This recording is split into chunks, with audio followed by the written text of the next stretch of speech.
Яг одоо студид Stimo компани технологийн зөвлөх, шинжлэх ухааны доктор, профессор, Монгол Улсын хүнсний аж үйлдвэрийн зөвлөх инженер, Монгол Улсын гавьяат багш Цэцгээ хүрэлцэрсэн байна. Өглөөний мэндийг хүргэе танд. За баярлалаа. Өглөөний мэнд хүргэе. За тэгэхээр ер нь бол одоо Stimo компани гэхээр одоо Монголын ууган үйлдвэрүүдийн нэг үндэсний үйлдвэр байгаа. Тэгэхээр зэрэг Stimo компани зүгээс одоо гаргадаг маш олон төрлийн бүтээгдэхүүнүүд байгаа шүү дээ.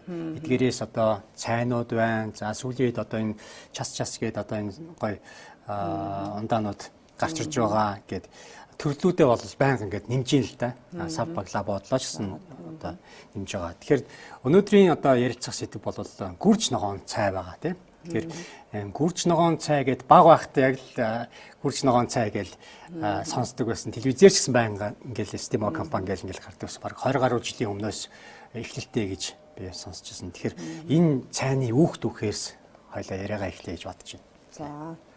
Тэгэхээр цай гэдэг бол эртний одоо бүтээгдэхүүн. Тэгэхээр хятад улсаас одоо их усвэртэй хятад анх тариалж ургуулж тэрнийгээр одоо ундаа болгож цай болгож ууж ингэж боловсруулж хэрэглэж байсан юм түүхтэй. Тэгээ тэрнээс хятадаас одоо Япон руу ч гэдэг юм уу бусад одоо Азийн бусад энтхэг тэгээд бусад одоо Европын орнууд, Оросын холбооны улс хэмчлэн тэр орнууд руу зөөвөрлөж аваач тариалж ингэж гаргасан юм түүхтэй байдаг.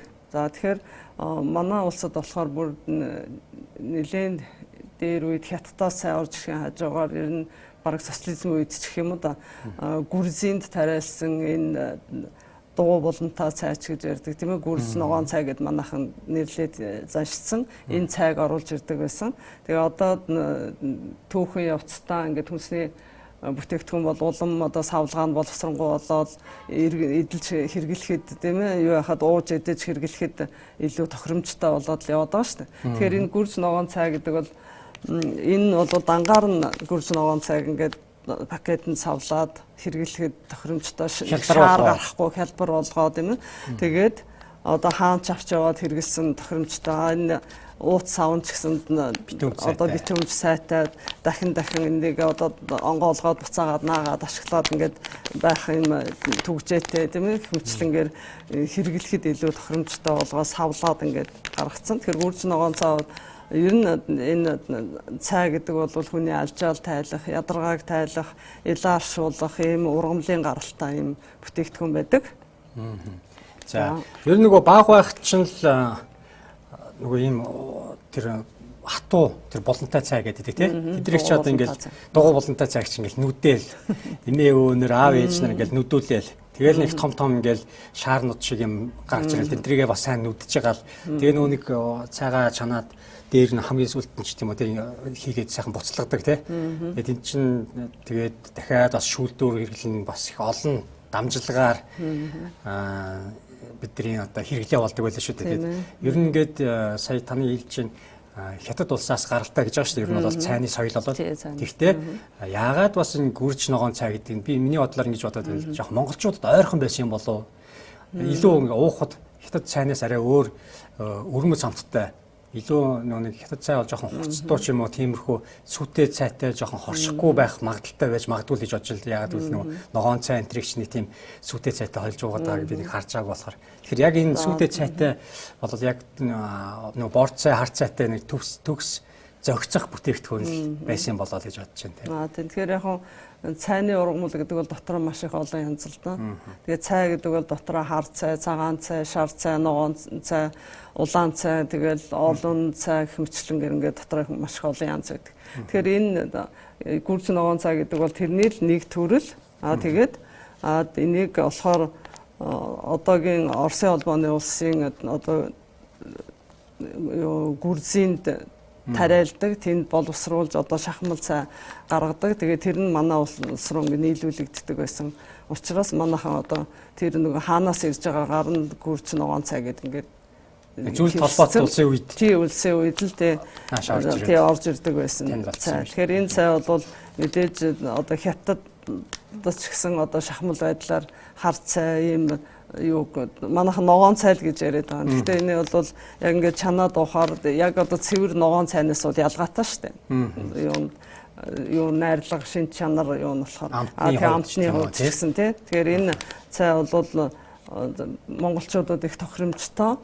Юу манайхан ч одоо цайгаа чанаад, буцалгаад, самраад тэгээд тэр дээрээсээ сүү хийгээд янз бүрийн амтлагч тоос борц хүртэл хийгээд одоо уудаг шүү дээ тийм ээ. Тэгэхээр тэрэнд илүү тохирсон ийм цай учраас л манай монголчууд нэлээд эртнээс хэрэглэж заншсан ийм л цай байна.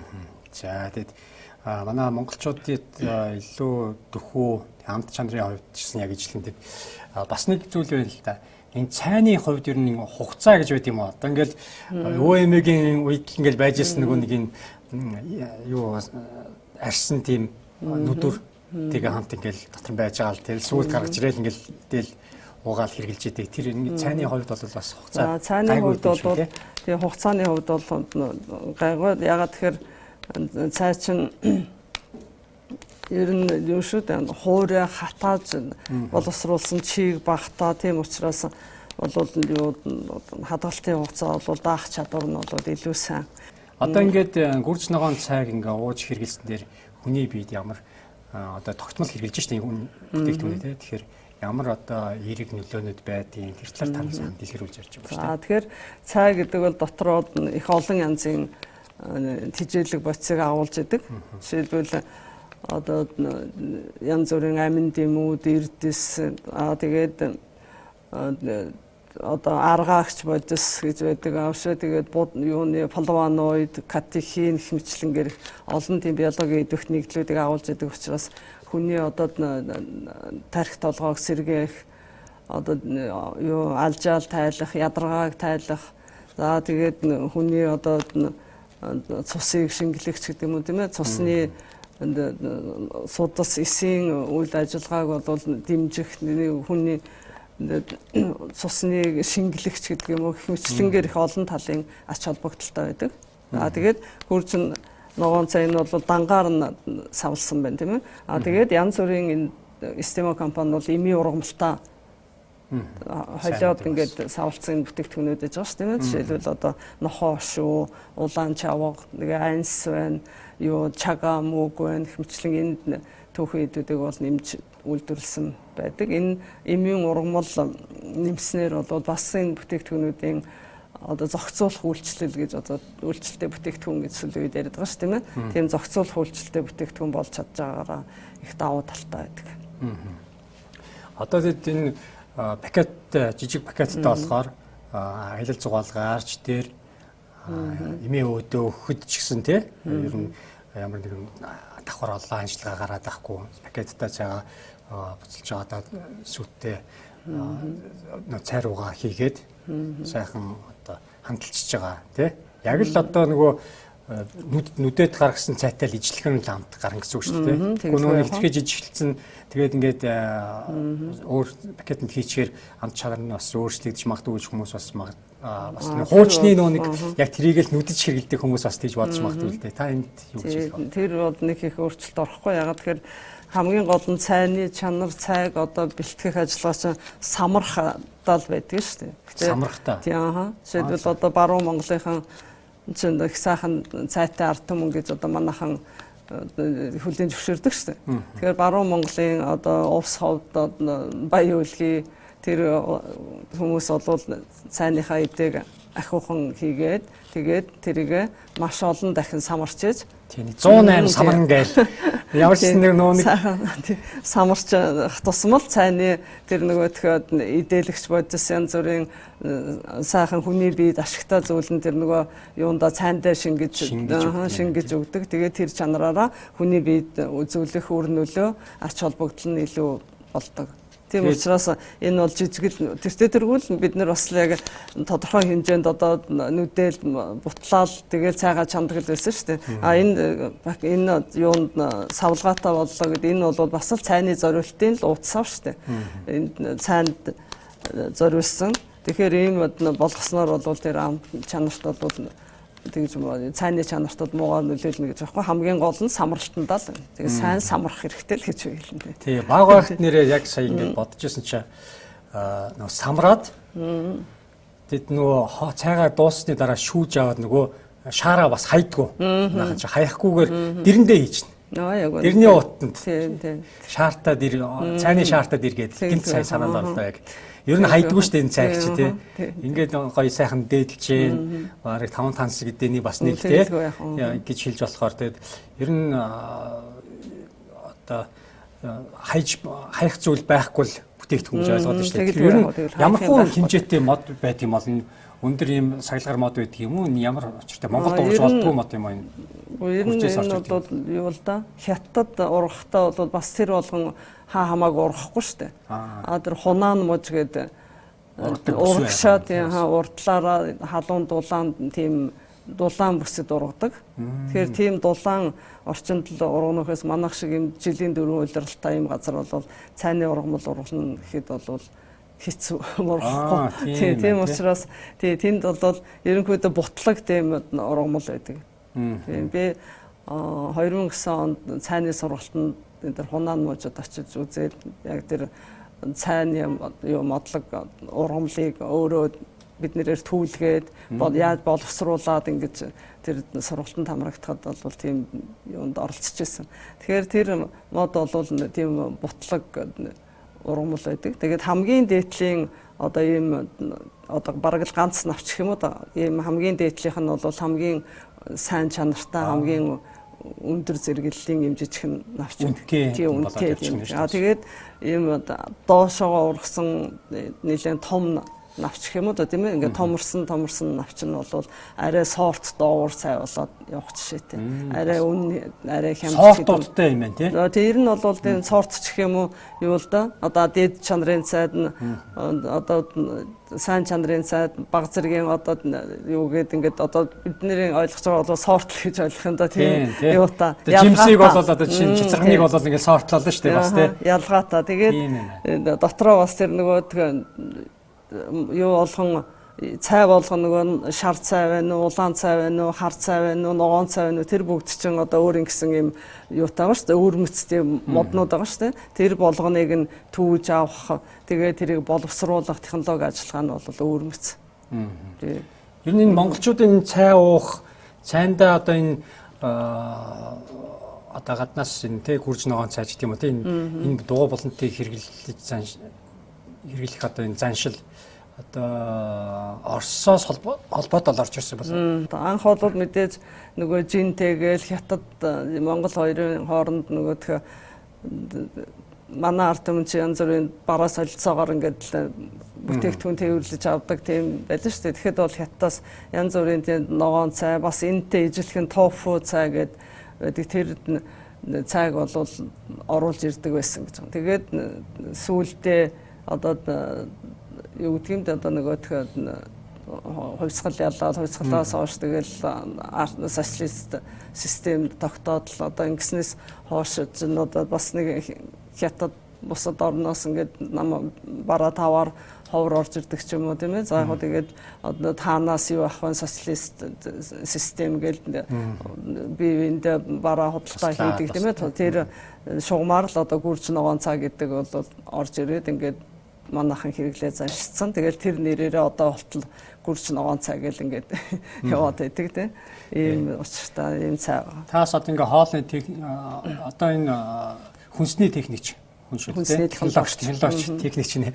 Хүнсний технологич хүний хувьд тэгээ одоо ингээд аймаг бүрийн түрүү хэлсэн Баруун аймгийн одоо цайны соёл нэрэ цайгаа олон самардаг ч тийм үү те. Тэр шиг одоо энэ аймаг бүсчлэлээр ярих юм бол ингээд цайнууд нэ өрмөцөөр ингээд хийдэг ч тийм үү. Тийм ямар тэгэлгүй яхаа. Ер нь Монголын нутаг бүрт бол цай бол шал өөр шүү дээ. Ялангуяа говийн аймагуд одоо Сүхбаатар аймаг энэ гэдэг чинь юу цайгаа давсгүй одоо будаатай цай хийх жишээтэй. Тийм ээ. Ер нь тэгэл юу шүү аймаг болгоны зүүн аймагуудын юуны цайны одоо хэрэглээ цайгаа чанах одоо тэр газрын ус нь их хужиртай давслаг тийм байдаг учраас одоо тэгдэг юм болов гэж би бол төсөөлдөг шүү. Тийм учраас юу давс хийдгүү. Тэгээ зарим газрууд бол хужир юу хийж цай чандаг байсан. Одоо тэгтээ бараг л нийтлэг л нэг юу яадаг болж тээ. цайгаад одоо шууд гүрч ногоон цайгаад хэрэгжилдэг болсон байж тээ өөр амар тий. Тэгээд ч одоо сүүлийн үед бас ингээд залуучууд нэг их сүйтэй цай уухгүй. Зүгээр энийг юугаар нь сүү нэмэхгүйгээр хард цай байдлаар хэрэглэх юм уу? Усан дээр буцалгаад тий эсвэл одоо кофе, бусад одоо лифтэн, бусад гаднаас орж ирсэн янз бүрийн цай хэрэглэх ч юм уу тийм юу бол соёл бол бас одоо сүүлийн үед илүү нэвтрээд шүү дээ. Тэгэхээр яг уламжлалт Монголын цайны соёл эртээр одоо манай нутаг ус бүрийн цайны соёл бол бас цай бол бас л өөрмөс өөрийн гэсэн онцлогтой ийм юу бол цай бол хийж уудаг ард түмэн шүү дээ. Тэгэхээр цай гэдэг бол ер нь өргөн хэрэглээний тэгээ хүний одоо өдөр тутам өглөө босоод хүн чинь цайгаа чанаал одоо тэнгэр бурхандаа өргөөл гэрийнхээ эзэнд бариад л одоо гэр бүлээрэл цайгаа угаад эхэлдэг шүү дээ цайгаар тий. Тэгэхээр цай гэдэг бол ер нь хүний амьдралд хүний одоо гэр бүлийн одоо уур амьсгал тэгэл гэр бүлийн зочин гэрчний хүлээж авах гэх мэтлэн энэ болгонд л бид нэр хамгийн сайхан цайгаал чамд өгөхийг л боддог шүү дээ. Тэгэхээр цай бол их чухал юм бүтээгдэхүүн байгаа. Тий, айлд зочлоод очиход хамгийн түрүүнд цайгаа барина. Цайгаа барина тийм. Тэгэхээр зэрэг энэ одоо гайхалтай эрхэм одоо зүйл дотор зүйлийн нэг хэсэг нь болж явж байгаа. Тэр одоо сүү одоо ус хоёрыг ч одоо сайхан амт оруулж байгаа. Гол голд нь одоо зангидж өгч байгаа одоо бүтээгдэхүүн байна шүү дээ. Дээрээс нь одоо энэ бүтээгдэхүүнийг бол яг ийм оригиналаар нь энэ тэгэд хэрэглэхэд хялбараар нь одоо хэрэглэж заншснаар ер нь эрүүл мэндтэй тий нэг олон янзын энэ тентгийн одоо бүтээгдэхүүн хийсэй лөө. Тэр үеийн одоо энэ бүтээгдэхүүнийг хэрэглэж ирсэн энэ цайг ууж ирсэн хүмүүс бол нэг тийм элдв өвчин хууч гэдэг ахгүй тий. Сүүлд яг шинэ өөр төрлийн хэрэглээ ороод ирэхээр зэрэг олон төрлийн л хуучтай хүмүүс бий болоод байна л да тий. Стимо цайг ер нь яаж хэрэглүүл тохиромжтой вэ? За ер нь бүх цайндаа хэрэглээд өдөрт бүр тогтмол хэрэглэхээс гадна өөрөөр ашиглах ямар тийм зүйл байдаг юм бэ? Яг ер нь бол цайг өдөр тутамдаа л чанаад сүүлдээ дуудаг юм уу эсвэл сүү нэмэхгүйгээр уух ч юм уу тийм ээ. Хвчлэнгээр өдөр тутамдаа ингэж хэрэглэж болно.